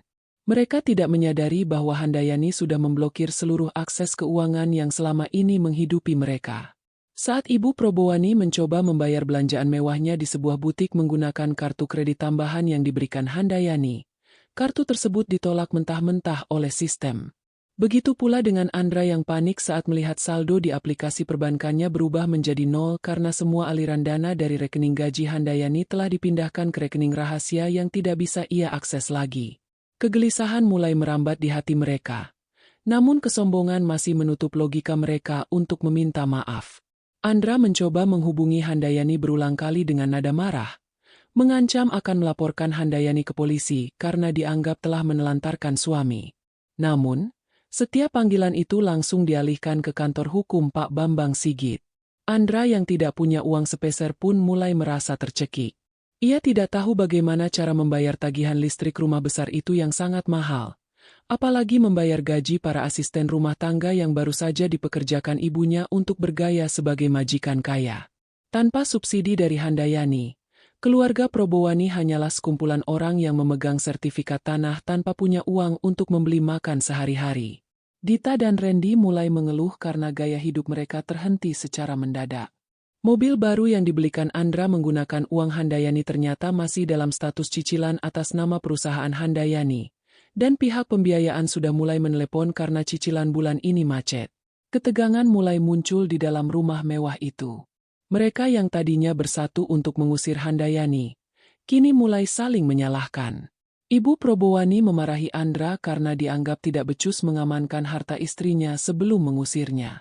Mereka baru menyadari bahwa mereka telah mengusir sumber kehidupan mereka sebelum benar-benar menguasai seluruh asetnya secara hukum yang sah. Di hotel, Handayani memberikan penjelasan kepada Mariono dan Sutikno mengenai langkah-langkah yang diambilnya. Kedua kakaknya itu merasa lega karena ternyata adik mereka jauh lebih cerdas dari yang mereka duga. Mereka setuju bahwa pembalasan yang paling elegan adalah dengan mengikuti prosedur hukum yang berlaku. Ibu Fatim yang mendengarkan percakapan itu hanya bisa mendoakan agar semuanya segera selesai. Handayani berjanji kepada ibunya bahwa mereka tidak akan pulang ke desa sebagai pecundang, melainkan sebagai pemenang yang telah berhasil membersihkan nama baik keluarga dari segala fitnah keji yang dilontarkan mertuanya. Jejak digital juga mengungkap fakta mengejutkan bahwa Andra telah menjalin hubungan gelap dengan wanita lain selama Handayani berada di luar negeri. Handayani menemukan foto-foto mesra Andra di media sosial wanita tersebut yang menunjukkan mereka sedang bersenang-senang di rumah baru saat pembangunan masih berjalan. Bukti perzinaan ini menjadi senjata tambahan bagi Handayani dalam gugatan cerainya nanti. Rasa sakit di hati Handayani kini berganti menjadi rasa jijik yang makin dalam. Ia merasa bersyukur karena kebenaran terungkap sekarang, sebelum ia menghabiskan lebih banyak tahun dalam hidupnya dengan pria yang sama sekali tidak layak mendapatkan cintanya. Pak Bambang Sigit segera mengirimkan somasi pertama kepada keluarga Probowani. Isi somasi tersebut sangat lugas. Mereka diminta untuk mengosongkan bangunan dalam waktu 3 hari atau membayar ganti rugi seluruh biaya pembangunan rumah sebesar 3 miliar rupiah secara tunai. Jika tidak dipenuhi, maka Handayani akan menuntut pembongkaran bangunan secara total agar lahan tersebut kembali ke bentuk semula sesuai dengan hak milik tanah mereka. Surat somasi itu diantar langsung oleh kurir pengadilan dan diterima oleh Ibu Probowani yang langsung jatuh pingsan begitu membaca nominal yang dituntut oleh menantu yang selama ini ia hina sebagai orang desa miskin. Keluarga Probowani kini terjepit di antara dinding kemewahan yang mereka curi dan kenyataan pahit bahwa mereka tidak punya kekuatan untuk mempertahankannya. Mereka mencoba mencari pengacara, namun tidak ada satupun pengacara yang mau membela mereka tanpa uang muka yang besar. Sementara tabungan mereka sudah ludes untuk berpesta. Mereka baru menyadari bahwa tanpa Handayani, mereka hanyalah orang-orang yang tidak punya nilai di mata masyarakat. Kekuasaan nama besar Probowani yang selama ini mereka agungkan ternyata tidak bisa membeli keadilan saat mereka jelas-jelas berada di posisi yang salah dan melanggar hukum. Handayani menutup hari itu dengan perasaan tenang yang belum pernah ia rasakan sebelumnya. Ia berdiri di balkon hotel, menatap langit Jakarta yang luas. Ia tidak lagi merasa kecil atau terhina. Jejak digital yang ia pegang adalah bukti bahwa kebenaran selalu punya jalan untuk terungkap. Besok adalah hari di mana ia akan melihat bagaimana kesombongan mertuanya runtuh berkeping-keping di bawah tekanan hukum yang tak kenal ampun. Ia sudah menyiapkan mental untuk pertarungan terakhir. Sebuah pertarungan yang tidak hanya memperebutkan harta, tetapi juga memastikan bahwa martabat keluarganya kembali tegak seutuhnya. Surat somasi yang dikirimkan oleh Pak Bambang Sigit mendarat seperti bom waktu di ruang tamu rumah baru yang masih beraroma ket mahal itu. Ibu Probowani yang baru saja siuman dari pingsannya terduduk lemas di sofa bludru. Tangannya gemetar hebat saat membaca lembar demi lembar tuntutan yang diajukan Handayani. Di sampingnya, Andra mondar-mandir dengan wajah pucat pasi. Sementara Dita dan Randy hanya bisa terdiam melihat nominal 3 miliar rupiah yang tertera dengan jelas sebagai ganti rugi biaya pembangunan. Kesombongan yang beberapa hari lalu mereka pamerkan di depan pagar kini menguap tanpa sisa, digantikan oleh aroma ketakutan yang menyesakkan dada. Mereka baru sadar bahwa lawan yang mereka hadapi bukanlah wanita desa yang lugu, melainkan seorang direktur utama yang memiliki akses hukum tak terbatas. Andra mencoba menelepon beberapa teman lamanya yang dulu sering ia traktir untuk meminta bantuan hukum atau pinjaman uang, namun hasilnya nihil. Begitu mendengar bahwa lawan mereka adalah Handayani dengan tim pengacara Pak Bambang Sigit, teman-teman Andra langsung menghindar. Mereka tahu reputasi Handayani sebagai manajer yang teliti dan pengaruhnya di dunia bisnis. Tidak ada yang mau berurusan dengan kasus penggelapan dana perusahaan yang sudah jelas bukti-buktinya. Keluarga Probowani kini benar-benar terisolasi di dalam istana yang mereka rampas. Mereka memiliki atap yang megah, namun tidak memiliki sepeser pun uang untuk membeli tabung gas atau membayar tagihan listrik yang sebentar lagi akan diputus karena nunggak. Ibu Probowani mulai menyalahkan Andra dengan suara melengking, menuduh anaknya tidak becus menyembunyikan bukti-bukti transfer selama ini. Ia memerintahkan Andra untuk mendatangi hotel tempat Handayani menginap dan bersujud memohon ampun agar gugatan itu dicabut. Namun, harga diri Andra yang masih tersisa membuatnya menolak ide tersebut. Ia masih percaya bahwa karena tanah itu milik keluarganya, hakim tidak akan mungkin memerintahkan pembongkaran bangunan. Ia menghasut ibunya agar tetap bertahan di dalam rumah, beranggapan bahwa selama mereka menduduki bangunan tersebut secara fisik, Handayani tidak akan bisa berbuat banyak. Mereka memilih untuk mengabaikan somasi pertama tersebut, sebuah keputusan yang nantinya akan mereka sesali seumur hidup.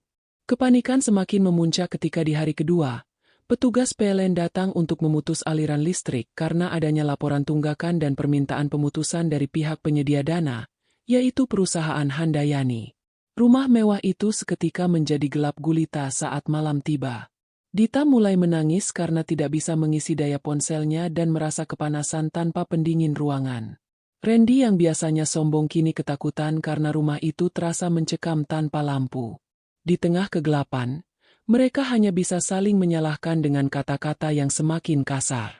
Hubungan keluarga yang katanya terhormat itu kini hancur berantakan hanya karena urusan materi yang sudah tidak bisa mereka jangkau lagi. Di hotel, Handayani menerima laporan dari Pak Bambang Sigit bahwa keluarga mertuanya memilih untuk bertahan dan tidak memberikan respons positif terhadap somasi pertama. Handayani hanya tersenyum dingin. Ia sudah menduga bahwa sifat bebal mertuanya tidak akan hilang dalam semalam. Ia kemudian memberikan instruksi kepada Pak Bambang untuk segera melayangkan somasi kedua sekaligus mendaftarkan gugatan ke pengadilan dengan permintaan sita jaminan atas aset-aset bergerak milik Andra dan adik-adiknya. Handayani ingin memastikan bahwa sebelum mereka keluar dari rumah itu, semua fasilitas yang mereka nikmati dari uangnya akan ditarik kembali tanpa terkecuali. Keesokan paginya, suasana di depan rumah baru semakin ramai. Pak Tatang, tokoh masyarakat, datang bersama beberapa aparat keamanan untuk mendampingi kurir pengadilan yang membawa surat sita jaminan. Mobil baru milik Dita yang terparkir di halaman depan dipasang garis polisi dan akan segera diderek, karena merupakan aset perusahaan yang digelapkan. Dita menjerit-jerit histeris, mencoba menghalangi petugas. Namun ia hanya menjadi tontonan warga sekitar yang kini justru menyoraki keluarga Probowani. Para tetangga yang dulu dihina oleh Ibu Probowani kini berbisik puas melihat karma yang datang begitu cepat. Kehormatan keluarga Probowani benar-benar jatuh ke titik terendah di mata publik. Andra mencoba melakukan perlawanan dengan berteriak bahwa ini adalah tanah warisan ayahnya dan tidak ada yang boleh masuk tanpa izin. Namun, Pak Bambang Sigit yang datang ke lokasi dengan tenang menunjukkan dokumen legalitas bahwa bangunan tersebut sedang dalam sengketa dan pihak penggugat memiliki hak untuk mengamankan aset-aset di dalamnya yang terbukti dibeli dengan dana korporasi. Andra hanya bisa berdiri mematung saat melihat mobil yang biasa ia gunakan untuk pamer juga ikut diderek. Ia merasa seperti ditelanjangi di depan umum. Kekuatan yang ia banggakan selama ini ternyata hanyalah fata morgana yang dibangun di atas pasir. Ibu Probowani yang melihat kejadian itu dari balkon rumah mulai berteriak-teriak tidak keruan, menyebut Handayani sebagai menantu durhaka yang ingin membunuh ibu mertuanya. Namun, tangisannya tidak lagi membuahkan simpati. Warga sudah tahu bagaimana ia memperlakukan Ibu Fatim dan Handayani sebelumnya. Pak Tatang bahkan dengan tegas memperingatkan Ibu Probowani untuk menjaga bicaranya, karena semua tindakannya sedang diawasi. Di dalam rumah yang kini tanpa listrik dan tanpa kendaraan, keluarga itu mulai merasakan apa yang dirasakan oleh keluarga Handayani saat diusir, rasa tidak berdaya dan kehampaan yang mendalam. Keluarga Probowani akhirnya terpaksa makan dengan sisa-sisa bahan makanan yang ada, dimasak menggunakan kayu bakar di halaman belakang karena tidak ada gas. Pemandangan ini sungguh kontras dengan kemegahan bangunan di sekeliling mereka. Mereka tampak seperti pengungsi di dalam rumah mewah. Ibu Probowani mulai jatuh sakit karena stres. Namun tidak ada uang untuk memanggil dokter atau membeli obat. Andra hanya bisa duduk di sudut ruangan, meratapi kebodohannya yang telah mengkhianati istri yang begitu baik demi mengikuti ambisi ibunya yang tidak realistis. Ia mulai menyadari bahwa ia telah kehilangan segala-galanya. Istri, uang, reputasi, dan sebentar lagi, rumah ini. Handayani memantau semua perkembangan itu dari jauh. Ia tidak merasa senang melihat penderitaan mereka, namun ia merasa adil. Baginya, ini adalah proses pembersihan. Ia ingin keluarga mertuanya belajar bahwa uang tidak bisa membeli segalanya, terutama martabat dan ketulusan. Ia mengajak Ibu Fatim jalan-jalan ke mall untuk membelikan baju baru, mencoba mengalihkan perhatian ibunya dari drama yang sedang berlangsung. Handayani ingin ibunya hanya tahu bahwa masalah sedang diurus oleh hukum, tanpa perlu melihat detail penderitaan keluarga mertuanya yang mungkin akan membuat hati lembut ibunya merasa kasihan. Di akhir hari ketiga somasi, keluarga Probowani masih tetap bersikeras tidak mau keluar, meskipun kondisi mereka sudah sangat memprihatinkan. Mereka berharap ada keajaiban di pengadilan nanti. Mereka tidak tahu bahwa Pak Bambang Sigit telah menyiapkan bukti pamungkas yang akan memastikan mereka tidak hanya kehilangan rumah, tapi juga harus mengganti setiap kerugian yang dialami Handayani atau menghadapi jeruji besi. Keteguhan mereka untuk tetap tinggal di rumah itu sebenarnya hanyalah mempercepat proses kehancuran mereka sendiri. Handayani sudah siap untuk langkah terakhir yang paling dramatis, sebuah tindakan yang akan membuat seluruh kota membicarakan keadilan bagi seorang wanita yang dirampas haknya. Malam itu, di bawah temaram cahaya lilin di dalam rumah baru, Andra menatap langit-langit yang indah. Ia teringat janji-janji Handayani dulu saat mereka merencanakan rumah ini. Ia baru sadar bahwa semua kemewahan ini ada karena cinta Handayani, dan sekarang, setelah cinta itu ia injak-injak, kemewahan ini hanyalah cangkang kosong yang mencekik lehernya. Ia ingin menelepon Handayani untuk meminta maaf. Namun ia tahu pintu maaf itu sudah tertutup rapat dan digembok dengan hukum yang ia remehkan sendiri. Keluarga Probowani kini sedang menunggu fajar yang akan membawa mereka menuju persidangan paling memalukan dalam sejarah keluarga mereka. Hari persidangan yang dinanti akhirnya tiba. Ruang sidang penuh sesak oleh kerabat jauh keluarga Probowani dan para tetangga yang ingin melihat akhir dari sengketa rumah mewah tersebut. Handayani hadir dengan setelan kerja yang sangat rapi, didampingi oleh Pak Bambang Sigit. Di sisi lain, Andra dan Ibu Probowani duduk dengan wajah kuyu dan pakaian yang mulai tampak lusuh, karena tidak disetrika akibat listrik rumah yang mati. Mereka tidak didampingi pengacara ternama, melainkan hanya pengacara pro bono yang tampak kurang menguasai berkas perkara. Suasana persidangan terasa sangat berat bagi keluarga mertua saat Pak Bambang Sigit mulai memaparkan bukti-bukti digital yang tak terbantahkan. Dalam argumennya, Pak Bambang Sigit menekankan bahwa meskipun tanah tersebut sah milik keluarga Probowani, namun seluruh biaya pembangunan fisik bangunan berasal dari dana pribadi Handayani dan pinjaman perusahaan yang menjadi beban utang pribadi Handayani. Ia menunjukkan bukti IMB yang secara mengejutkan ternyata sudah didaftarkan atas nama Handayani melalui surat kuasa yang ditandatangani Andra saat mereka masih harmonis. Selain itu, kesepakatan tertulis di pesan singkat mengenai hibah tanah sebagai kompensasi atas pelunasan utang keluarga mertua oleh Handayani menjadi poin krusial. Hakim mendengarkan dengan saksama saat rekaman suara Ibu Probowani yang menghina Ibu Fatim diputar sebagai bukti adanya iktikat buruk dalam perampasan aset tersebut. Setelah melalui perdebatan yang panjang, Hakim Ketua akhirnya membacakan putusan yang membuat seluruh ruangan terdiam. Putusan tersebut menyatakan bahwa keluarga Probowani telah melakukan perbuatan melawan hukum dengan menguasai aset yang bukan haknya. Karena tanah dan bangunan kini menjadi dua entitas hukum yang bersengketa tanpa kesepakatan bagi hasil, Hakim memberikan dua pilihan kepada keluarga Probowani: membayar seluruh biaya pembangunan sebesar 3 miliar rupiah dalam waktu 1 kali 24 jam, atau mengizinkan penggugat untuk mengambil kembali material bangunannya. Jika ganti rugi tidak dibayarkan, maka bangunan tersebut harus dikosongkan untuk dieksekusi demi mengembalikan hak penggugat. Ibu Probowani histeris mendengar putusan itu. Ia berteriak di depan hakim bahwa itu tidak adil. Namun hakim tetap pada keputusannya. Andra hanya bisa menunduk dalam, menyadari bahwa mereka tidak mungkin memiliki uang sebanyak itu dalam waktu singkat. Harapan mereka untuk memiliki rumah mewah secara gratis kini berubah menjadi mimpi buruk. Keesokan harinya, karena tidak ada pembayaran yang masuk rekening Handayani, petugas jurusita dari pengadilan datang ke lokasi rumah dengan pengawalan ketat kepolisian. Handayani berdiri di depan pagar. Kali ini ia yang memegang kendali penuh.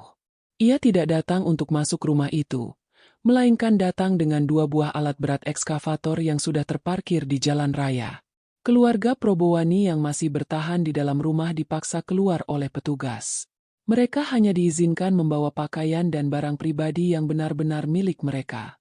Ibu Probowani menangis meraung-raung di halaman, memohon agar rumah itu tidak dihancurkan, namun Handayani hanya menatapnya dengan pandangan kosong.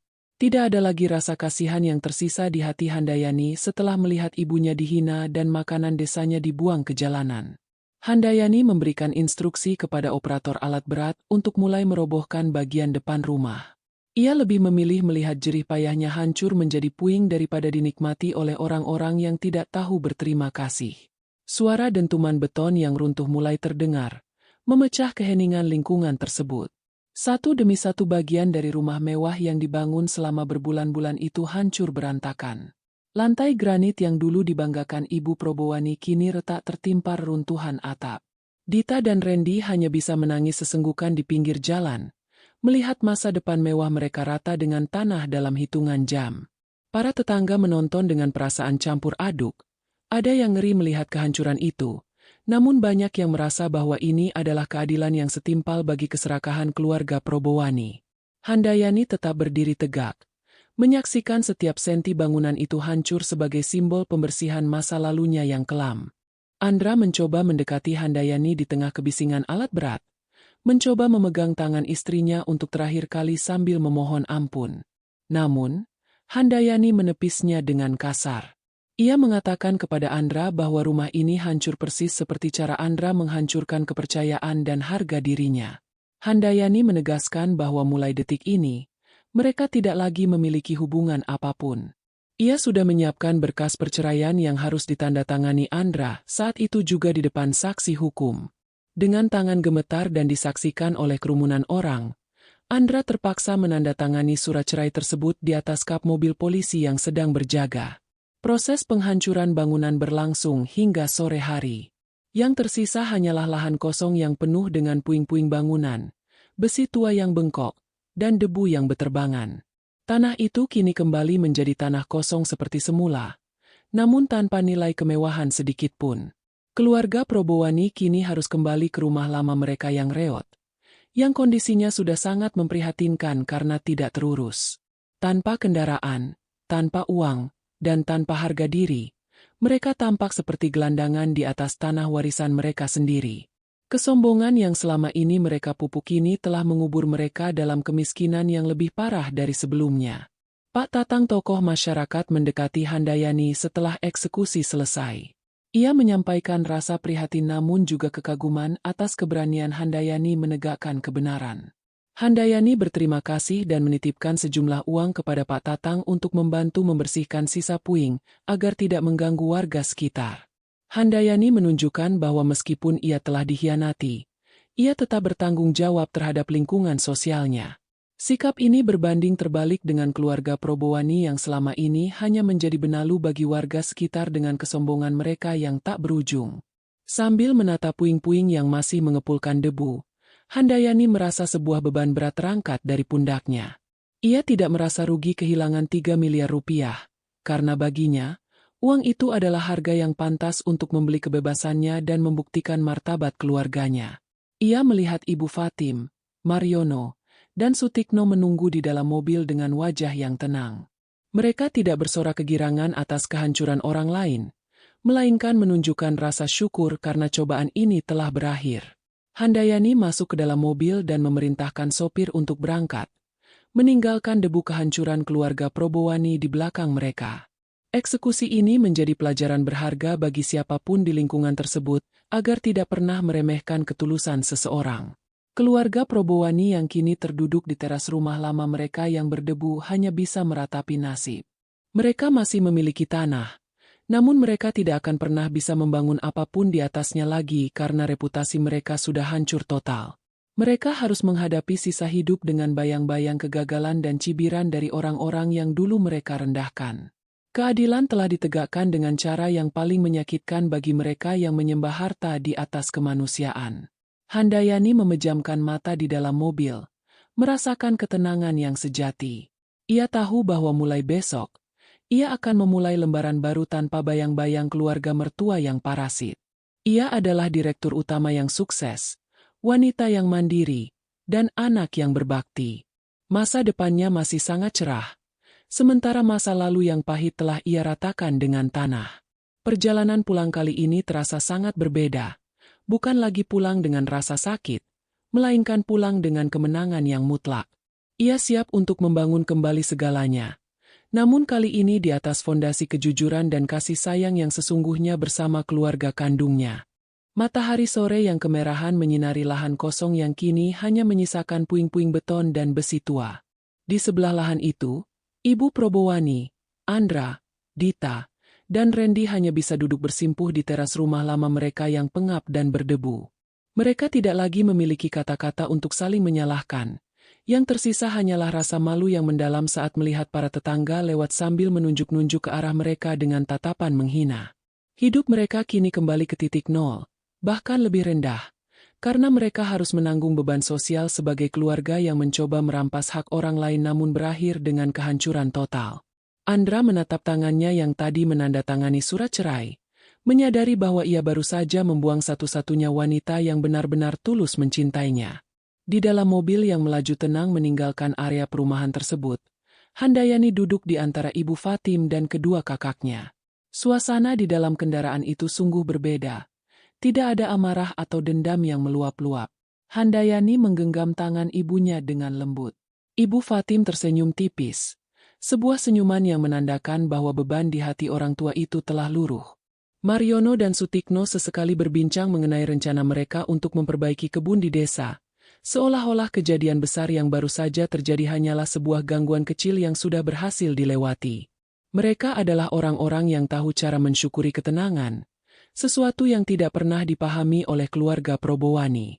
Handayani mengeluarkan sebuah map dari tasnya. Di dalamnya bukan lagi berisi bukti-bukti hukum yang suram, melainkan sertifikat kepemilikan sebuah rumah baru di sebuah kawasan yang asri namun jauh dari gangguan keluarga mertua.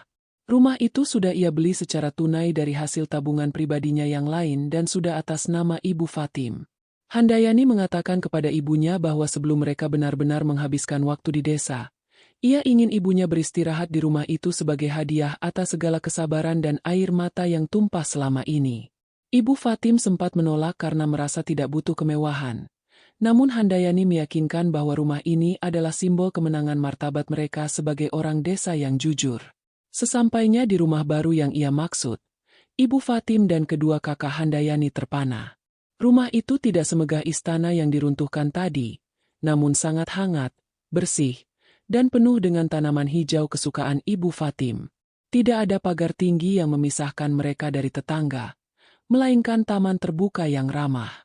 Handayani membawa ibunya masuk ke dalam kamar utama yang sudah ditata sedemikian rupa agar mirip dengan suasana di desa namun dengan fasilitas yang jauh lebih nyaman. Saat Ibu Fatim duduk di tepi kasur yang empuk, ia mengusap kepala Handayani dan berkata bahwa ia sangat bangga memiliki anak yang tidak hanya sukses dalam jabatan sebagai direktur utama, tapi juga sukses menjaga kehormatan keluarganya. Malam itu, mereka mengadakan syukuran sederhana di rumah baru tersebut. Handayani mengundang Pak Bambang Sigit dan beberapa staf kantornya yang setia untuk makan malam bersama. Hidangan yang disajikan adalah masakan desa yang dulu dihina oleh Ibu Probowani, nasi liwet, emping, dan sambal terasi. Kali ini, makanan itu dinikmati dengan penuh sukacita oleh semua orang. Pak Bambang Sigit memberikan selamat kepada Handayani karena telah berhasil memenangkan kasus tersebut secara elegan tanpa melanggar hukum. Semua orang melihat Handayani bukan hanya sebagai atasan yang disegani, tetapi sebagai wanita tangguh yang mampu berdiri tegak di tengah badai pengkhianatan yang paling dahsyat sekalipun. Setelah para tamu pulang, Handayani duduk di teras bersama Mariono dan Sutikno. Kedua kakaknya itu berpamitan untuk pulang ke desa esok hari karena harus mengurus sawah. Namun mereka berjanji akan sering berkunjung. Handayani memberikan amplop berisi modal usaha yang cukup besar untuk mereka agar bisa mengembangkan pertanian di desa menjadi lebih modern. Ia ingin keberhasilannya juga dirasakan oleh orang-orang yang telah berkorban demi sekolahnya dulu. Mariono menepuk bahu adiknya dengan bangga, menyatakan bahwa perjuangan mereka menyekolahkan Handayani adalah investasi terbaik yang pernah mereka lakukan, bukan karena uangnya, tapi karena melihat Handayani tumbuh menjadi wanita yang adil. Handayani merenungkan kembali perjalanan hidupnya dalam beberapa bulan terakhir. Ia menyadari bahwa rumah yang sesungguhnya bukanlah bangunan yang megah, melainkan tempat di mana kejujuran dihargai dan cinta diberikan tanpa syarat. Ia merasa beruntung karena Tuhan menunjukkan wajah asli keluarga Andra lebih awal, sebelum ia terjebak lebih dalam lagi. Kehilangan 3 miliar rupiah dan sebuah rumah mewah terasa sangat murah jika dibandingkan dengan kebebasan dan kedamaian yang ia miliki sekarang. Ia tidak lagi merasa menjadi orang asing. Di rumah ini, di antara keluarganya sendiri, ia adalah pemilik sah dari kebahagiaannya. Keesokan paginya, Handayani kembali bekerja ke kantor dengan semangat yang baru. Ia disambut dengan hangat oleh para karyawan yang sudah mendengar kabar kemenangan hukumnya. Di mejanya, sudah menunggu laporan keuangan bulanan yang menunjukkan grafik peningkatan perusahaan. Handayani kembali menjalankan perannya sebagai direktur utama dengan penuh integritas. Ia menerapkan kebijakan baru di perusahaannya untuk lebih memperhatikan kesejahteraan karyawan yang berasal dari latar belakang keluarga yatim atau kurang mampu, sebagai bentuk rasa syukurnya. Ia ingin kesuksesannya menjadi berkah bagi banyak orang, berbanding terbalik dengan keluarga Probowani yang hanya ingin menguntungkan diri sendiri. Sementara itu, tersiar kabar bahwa Andra mencoba mencari pekerjaan sebagai manajer di beberapa perusahaan, namun selalu ditolak karena reputasi buruknya yang sudah tersebar luas sebagai pelaku penggelapan dana istri. Ibu Probowani terpaksa menjual sisa perhiasan terakhirnya hanya untuk membayar utang biaya hidup sehari-hari. Mereka hidup dalam penyesalan yang tiada akhir. Setiap kali mereka melihat lahan kosong di sebelah rumah mereka akan teringat pada rumah megah yang hancur karena keserakahan mereka sendiri. Mereka kini benar-benar merasakan apa artinya menjadi orang asing di lingkungan mereka sendiri, karena tidak ada lagi warga yang mau menyapa atau peduli pada nasib mereka. Handayani memutuskan untuk mengambil cuti panjang selama 1 minggu untuk menemani Ibu Fatim pulang ke desa sebentar guna berziarah ke makam ayahnya. Perjalanan pulang ke desa kali ini terasa begitu indah. Sepanjang jalan, Handayani melihat hamparan sawah yang hijau dan merasakan udara yang bersih. Ia merasa telah benar-benar pulang, bukan hanya pulang secara fisik ke desa, tapi pulang ke jati dirinya yang sesungguhnya. Ia tidak lagi merasa rendah diri sebagai anak janda desa, karena terbukti bahwa didikan ibunya jauh lebih terhormat dibandingkan pendidikan tinggi keluarga mertuanya yang tidak memiliki moral. Di depan makam ayahnya, Handayani berdoa dengan khusyuk. Ia berjanji akan terus menjaga Ibu Fatim dan kakak-kakaknya dengan sebaik-baiknya. Ia merasa ayahnya pasti tersenyum dari alam sana melihat anak bungsunya berhasil melewati ujian hidup yang begitu berat. Setelah dari makam, Handayani berjalan kaki menyusuri jalanan desa, menyapa setiap orang yang ia temui dengan ramah. Orang-orang desa tetap mengenalnya sebagai Handayani yang sederhana, bukan sebagai direktur utama yang dingin. Inilah kemenangan yang sesungguhnya, ketika kesuksesan tidak mengubah kerendahan hati, dan ketika keadilan berhasil ditegakkan tanpa harus merusak kebaikan di dalam jiwa. Kisah Handayani pun berakhir dengan kebahagiaan yang hakiki.